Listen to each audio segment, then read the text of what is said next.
नमस्कार आदाब दोस्तों, आप देख रहे हैं द जस्टिस हिंदी और इस वक्त की सबसे बड़ी खबर बरेली से आ रही है। जुमे की नमाज के बाद हुए बवाल और लाठीचार्ज के बाद आखिरकार आईएमसी प्रमुख मौलाना तौकीर रजा खां का पहला बयान सामने आया है। मौलाना ने कहा कि हमेशा से हमारी कोशिश रही है कि अमन और सुकून कायम रहे, मगर कुछ लोग हालात बिगाड़ना चाहते हैं। उन्होंने पुलिस प्रशासन से बातचीत की बात भी कही और जोर देकर कहा कि गैर जरूरी गिरफ्तारियों को रोका जाए और बेगुनाहों को जल्द रिहा किया जाए। मौलाना तौकीर रजा ने अपने समर्थकों से अपील करते हुए कहा कि सब्र से काम लीजिए, अफवाहों पर ध्यान मत दीजिए, शांति और मोहब्बत ही हमारा असली रास्ता है। दोस्तों, बरेली बवाल के बाद ये बयान बेहद अहम माना जा रहा है। डीआईजी और एसएसपी पहले ही साफ कर चुके हैं कि उपद्रवियों के खिलाफ सख्त कार्रवाई होगी, लेकिन बेगुनाहों को परेशान नहीं किया जाएगा। द जस्टिस हिंदी भी आपसे गुजारिश करता है कि अमन को कायम रखें और अफवाहों पर ध्यान न दें। सुनिए मौलाना का बयान। नाम पे जा फिदा, न बस एक जहाँ दो जहाँ फिदा,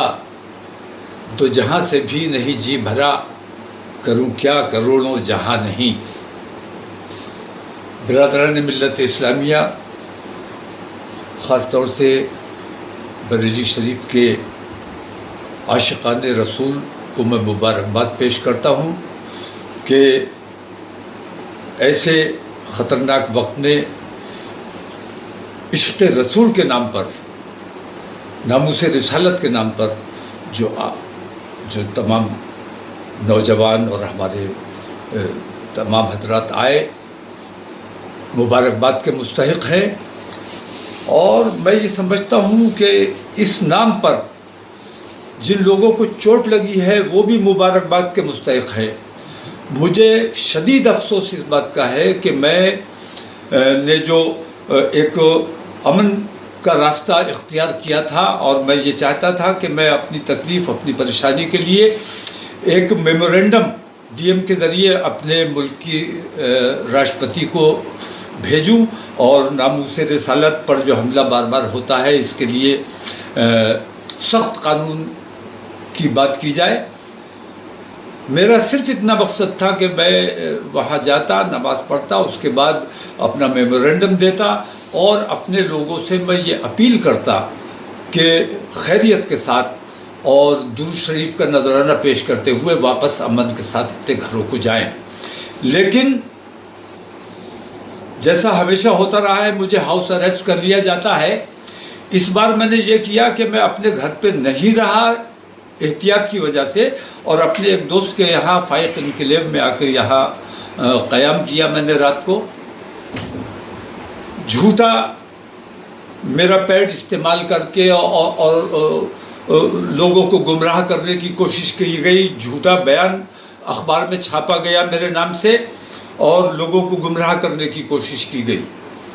मैं जुमे की नमाज के लिए जब जाने के लिए निकलने वाला था, उसी वक्त किसी तरह इन लोगों को खबर हो गई कि मैं कहाँ हूँ, और ये डीएम साहब और हमारे कप्तान साहब यहाँ आकर बैठ गए और मुझे निकलने नहीं दिया गया और तमाम फोर्स यहाँ बुला ली। ये मुनज़्ज़म साजिश के तहत हुआ। बरेली के अपने अमन पसंद हिंदू भाइयों को भी मैं मुबारकबाद पेश करता हूं कि उन्होंने इस पर कोई रद्द अमल नहीं किया, उन्होंने कोई नाराज़गी का इजहार नहीं किया। हमारा जो प्रोग्राम था उसमें किसी किस्म की मदाखलत नहीं की। लेकिन पुलिस और प्रशासन, हुकूमत सख्त मुसलमानों की मुखालफत पे आमादा है और मुसलमानों को अल्लाह और रसूल का नाम भी लेने देने के लिए तैयार नहीं है। इसके खिलाफ जितना दबाया जाएगा ये मामला उतना उभरेगा। अगर हमें हमारे मजहबी उमूर से रोकने की कोशिश की जाएगी, हमारे अंदर भी कुछ ऐसे नाअक़िबत अंदेश लोग हैं जो मुखबरी करते हैं, मुनाफिकत करते हैं। इन लोगों ने माहौल को ख़राब करने की कोशिश की है। मैं अगर मौके पर चला जाता, मैं वहाँ नमाज़ पढ़ लेता, अपना मेमोरेंडम दे देता, तो बरेली में किसी किस्म का कुछ नहीं होता। लेकिन पुलिस ने जानबूझकर मुसलमानों पर लाठियाँ चलाई। मुसलमानों पर ये इल्ज़ाम लगाया जा रहा है कि मुसलमानों ने पत्थर चलाया है। ये बिल्कुल झूठी बात है। मुसलमानों ने कोई पत्थर नहीं चलाया है और मुसलमानों को ज़दोकोब किया गया है। अगर ये तरीक़ा, मैं अभी तक गिरफ्तार हूँ ابھی تک میں ہاؤس اریسٹ ہوں, مجھے نکلنے نہیں دیا جا رہا ہے, اور اندیشہ اس بات کا ہے. اور مجھے بہت خوشی ہوگی اگر مجھے گرفتار کر لیا جائے کہ ناموس رسالت کے نام پر اگر میری گرفتاری ہو جاتی ہے, یا میں تو کہتا ہوں جیسے گولی مار دی تم نے عتیق اور اشرف کو, ایسے مجھے گولی مار دو. ناموس رسالت کے نام پر ہم جان دینے کو تیار ہیں, ہمیں کوئی دقت نہیں, کوئی پریشانی نہیں ہے. لیکن یہ جو طریقہ اختیار کیا گیا ہے, ایک طرفہ کارروائی ہو رہی, پولیس اور پرشاسن کا رویہ اچھا نہیں ہے. حکومت کو اپنا رویہ, اپنے ان طریقوں کو دیکھنا چاہیے.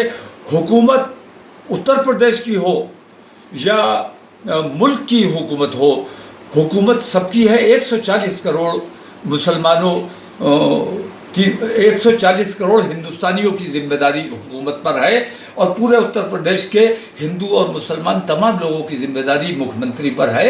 ایک طرفہ کارروائی یہ ناقابل برداشت ہے.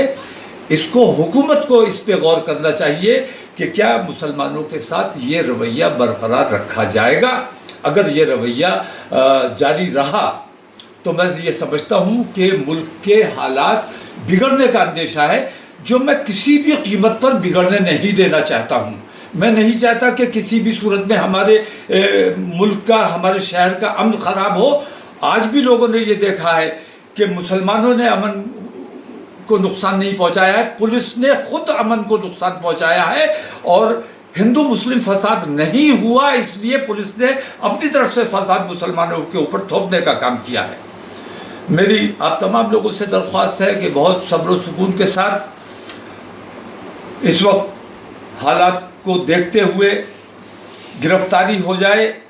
میں گرفتار ہونے کے لیے تیار ہوں. بار بار کہہ بھی رہا ہوں کہ بھائی مجھے اگر میرا طریقہ پسند نہیں ہے, میں اپنے ملک کے لیے, اپنی قوم کے لیے کام کرنا چاہتا ہوں, گنگم جمنی تہذیب کے لیے کام کرنا چاہتا ہوں. اگر یہ آپ لوگوں کو برداشت نہیں ہے تو آپ مجھے گرفتار کر لو, لیکن میں اپنے ملک کا کام جیسے کرتا تھا ویسے کرتا رہوں گا.